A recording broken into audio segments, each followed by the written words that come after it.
I feel like some of us have had a bit of a break from our creative selves. Some projects we may have started over a year or 2 years or many years, and they get forgotten sometimes because life takes over. I know in my case, I had something I had to deal with in the summer last year with a family member. I had a little flare-up of colitis from the stress of it, and life happens, and the awakening's happening, and accessing multi-dimensionality and higher frequencies, and feeling much more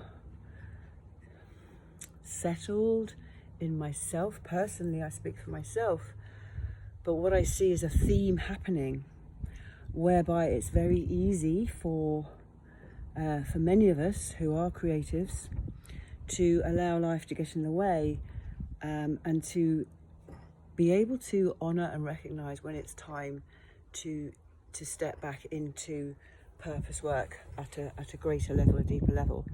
And I think being here in Ibiza and watching a very dear friend of mine setting up and working passionately towards her purpose work, which is all around natural health and really kind of high-end detox and all the things, you know, and seeing how each of us, and I'm just thinking of a few clients and friends and people who have got so many creative gifts, but it's about having the environment in the right fertile ground for us to take action. And that's the thing that is so important for me, is to wait for that moment where action is required. And there's a very fine line for me between, you know, stepping out there and pulling back. And it's been very much, especially this winter, has been about nurturing and eating well and movement and stretching and all of the things that we need to do to take care of ourselves.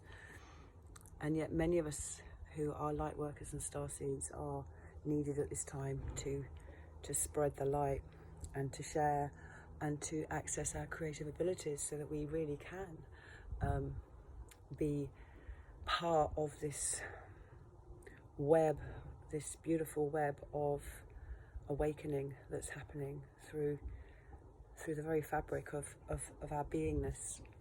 And we're all part of that. We're all part and we're all required. And I say that because I just literally found a couple of meditations that I'd recorded with my son professionally, and I put to music, and I just listened to them, and they were just so beautiful. I thought, oh my God, I didn't even share these with anybody. That's crazy, you know.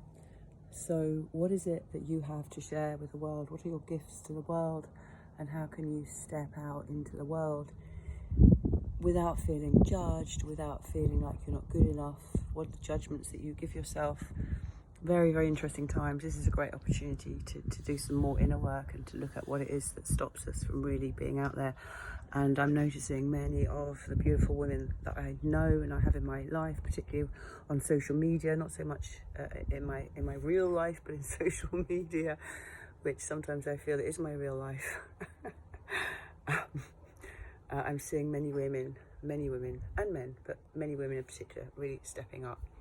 And it's funny, I made my friend really laugh last night because I said I've been very involved in the project she's doing, and it's all very exciting and wonderful and beautiful.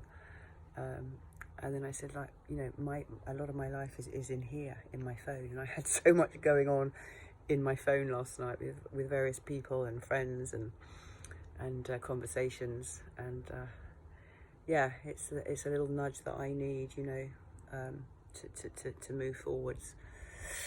It's interesting. What are your thoughts?